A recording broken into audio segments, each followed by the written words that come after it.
বন্ধুরা দেখুন, নতুন বৌমা যখন স্নান করতে যাচ্ছিল তখন তার বাবা তাকে দেখে বলল, বৌমা একটু এদিকে আসো তো। তখন বৌমা বলল, আসছি বাবা। তারপর বাবার পাশে গিয়ে বসে পড়ে। তখন তার বাবা বলল, তোমার জন্য একটা দারুণ উপহার এনেছি। তখন বৌমা কৌতূহলী হয়ে জিজ্ঞেস করল, কি এনেছেন বাবা? দেখান দেখি। তখন তার বাবা মুচকি হেসে বলল, এভাবে দেখাব না, আগে চোখ বন্ধ করো। বৌমা চোখ বন্ধ করলে বাবা তার হাতে আইফোন ধরিয়ে দিল। বৌমা চোখ খুলে আইফোন দেখে আনন্দে পাগল হয়ে যায় এবং বলে, বাবা, অনেকদিন ধরে আইফোনের স্বপ্ন দেখছিলাম। আপনি তো সত্যিই অসাধারণ। অসংখ্য ধন্যবাদ আপনাকে। বন্ধুরা, পরদিন যখন বৌমা চা পান করছিল তখন তার বাবা আইফোনটি দেখে বলল, বৌমা, তুমি আইফোনের কি অবস্থা বানিয়ে ফেলেছ? আমি এত আদরে তোমাকে এটা উপহার দিয়েছিলাম, আর তুমি কভারে মুড়ে রেখেছ।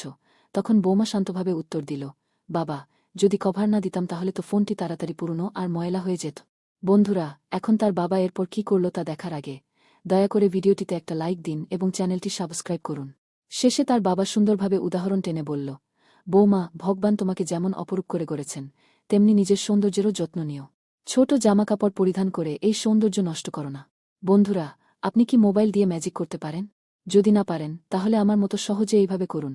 প্রথমে ভিডিওর নিচে থাকা শেয়ার বোতামে ক্লিক করুন, তারপর এই জায়গায় চাপ দিন। দেখবেন একদম ম্যাজিকের মতো ফল পাবেন। ভালো লাগলে অবশ্যই সাবস্ক্রাইব করে পাশে থাকবেন।